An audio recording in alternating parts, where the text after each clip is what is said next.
Hello, and welcome to the fourth part of this fanfiction reading of Just Across the Way by Open Book 1020. So, last time we read 3 chapters. Sunday, The Visit, and Mom and the Sleepover. And now we're planning to read, probably about 3 more. I don't know. We'll see. But yeah, it's, I don't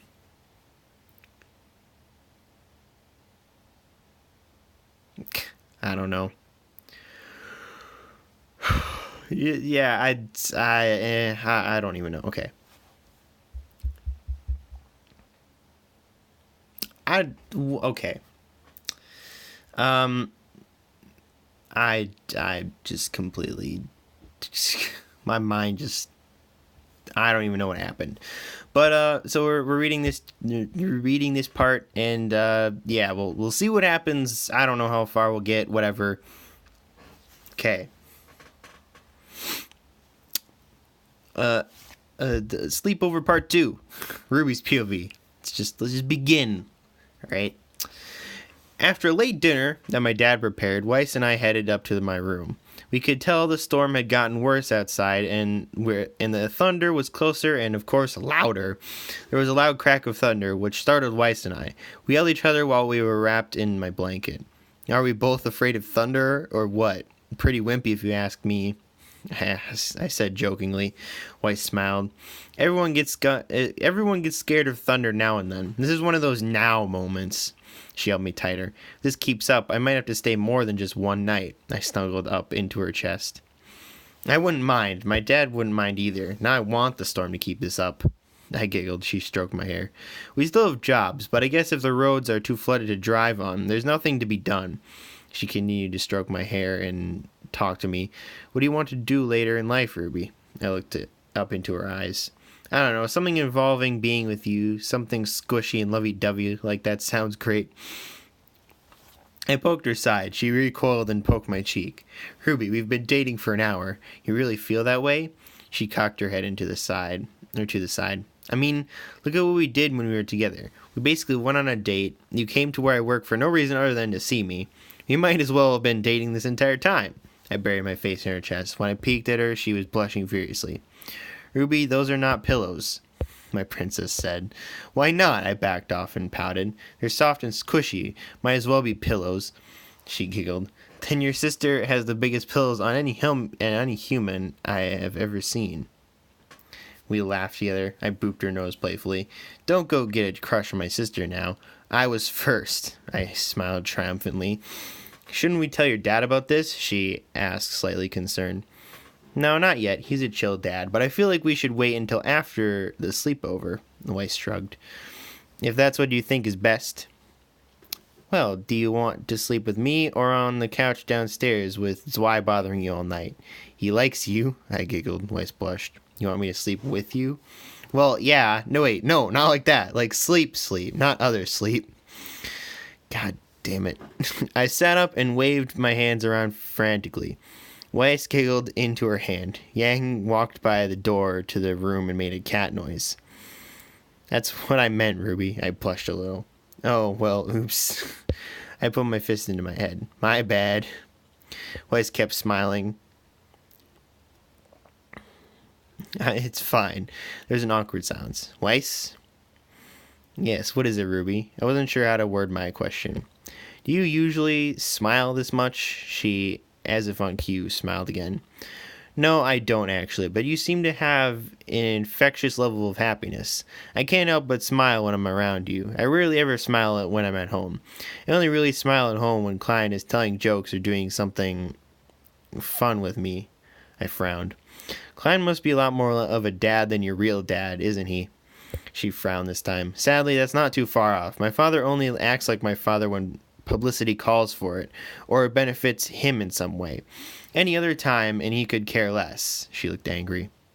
No, she recoiled from my sudden shouting. No what? She was surprised. Don't be sad or mad. We were so happy just a minute ago. I frowned. She wrapped her arms around me. Okay, fine. I'll forget about everything but you. You're the happiest thing I know of anyways, so go ahead, make me happy again. She looked smug, like, come on, I bet you can't. I closed my eyes, then smiled a cunning smile. I started to tickle her. She burst out laughing. Ruby, no, don't tickle me. Stop it. She fought back and started tickling me. I couldn't hold back laughter. We engaged in something more than a tickle fight. It was a tickle war.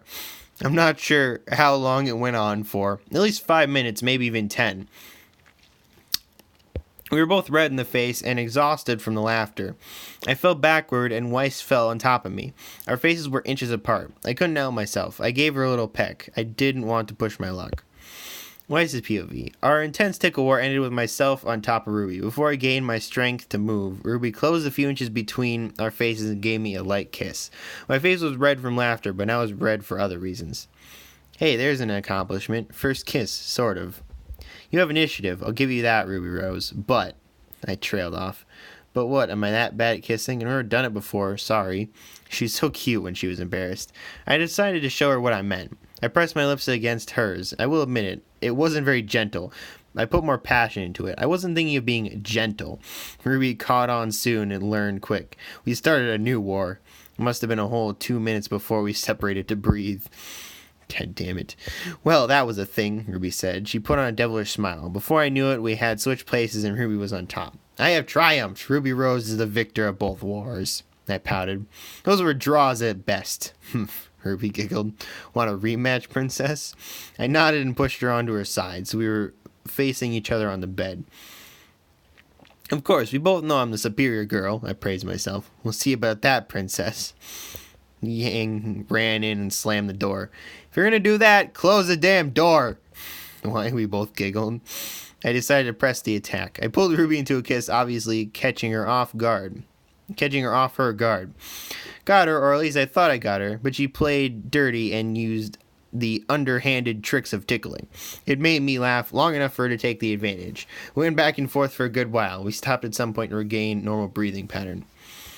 Fine, I admit defeat. The princess triumphs over I, the great Ruby Rose. She giggled at her own bad acting. I giggled with her. No! Come on! Stupid ads. Get out of here. No. Stop it. Oh, okay. You may have lost, but this princess still loves you, great Ruby Rose. I stroked her hair, and she closed her eyes. Eventually, she fell into a calm sleep. I pulled her close, and she nuzzled into my chest again. Never getting used to that. I thought to myself, before closing my eyes and falling into a deep sleep, holding someone I thought I would find absolutely insufferable, but I love her. Nothing can be done to change that. Okay. The day after, that's a chapter. That's a chapter name. Weiss's POV. It opened my eyes to a beautiful sight. Well, it would have been. Ruby has zero grace whatsoever. It was only accentuated by the fact that she was drooling all over the pillow she had been using. She still looked cute. I looked over at the clock. It read 7:23. It was near the usual time I would wake up, but I could tell Ruby wasn't the sort of person to wake up early, even for the days she had to work. But the sounds of rain and the occasional crack of thunder told me that the roads may not be too safe to drive on. My arms had been wrapped around Ruby the entire night, and we had not moved very much since we fell asleep. It was going to be a chore to get my arm out from under her, without waking her, that is. Well, I thought it would be difficult. Ruby sleeps like she's dead. I'm surprised anything wakes her up at all. I was pulling my arm out from under her and slammed my elbow into the table next to her bed, which alone made enough noise to wake me, but very, very, very vulgar remarks about my thoughts and the action were not quite either.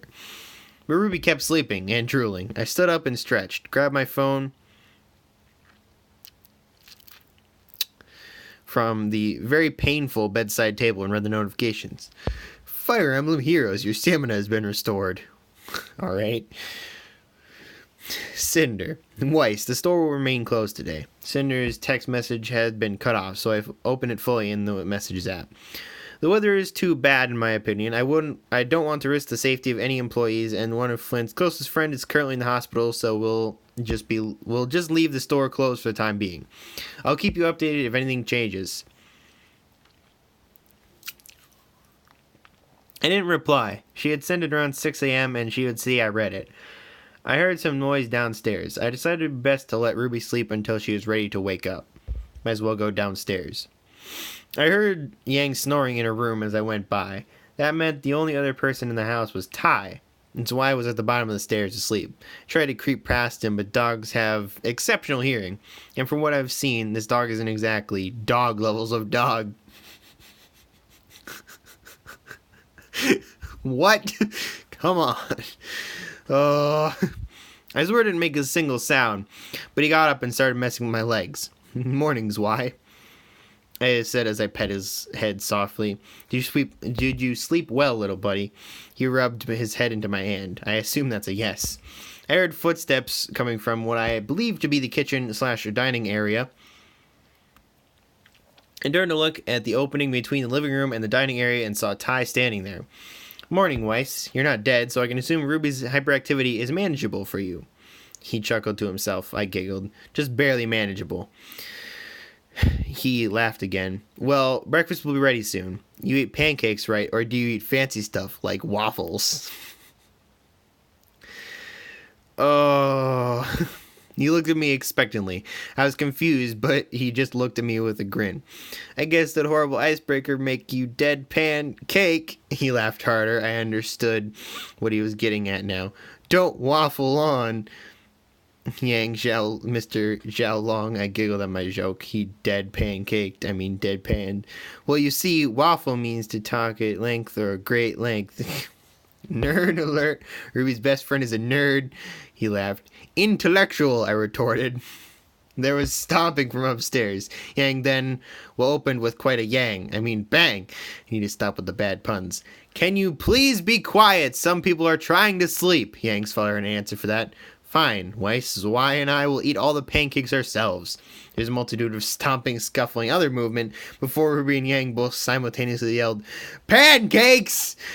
They were coming down the stairs at breakneck speeds, but as Yang went by, her father grabbed her shirt collar. Ugh. No pancakes for you, young lady. You get toast. Don't sass me like that after I make you pancakes. He gave me a triumphant smile. I just did a dad thing in one smile. But Dad, no buts, he yelled happily. I heard Ruby giggle from the dining room. There was a knock at the door. Who could be outside in this kind of weather? They'd have to be nuts. He opened the door. A tall, blonde, scraggly, and soaking wet boy stood outside, shivering. Hey, sorry to intrude, but my car broke down on the main road. Can I stay here and wait out the storm? He was obviously cold. He only had a thin hoodie with a bunny on it and some slightly torn up jeans. Sure, kid, come on. Come in. Just don't track any mud, please. Ty moved out of the doorway. Wait a minute, I know this boy. His name is... What's your name, kid? John Ark. He spent all of our senior year asking me out. He noticed me standing by Ty. Weiss, he didn't stutter because of the cold. He stuttered out of nervousness. Hey, Jean. I gave him a friendly smile. I may have very publicly rejected him a few times. This isn't your family. Why are you here? He asked, scared. Well, it's a long story. I rubbed the back of my head. I hadn't put my hair up. Oops. Ruby came out of the kitchen. Sean, what are you doing here? I looked at her confused. How did Ruby know him? She seemingly read my mind. Sorry, Weiss, this is Jean Arc. He's one of Ren's friends. I echoed nervously. Yeah, I know the name. Oh, really? How? She asked me curiously. Now that, I trailed off, is a really long story. Jean finished for me. Alright, fine. Pure Arc. No way. Ruby's POV. We had sat at our table with Jean telling us the stories of how he asked Weiss out. I sat there smugly. He had tried to win over Weiss, well, countless times at this point. I guess I might have let it get to me.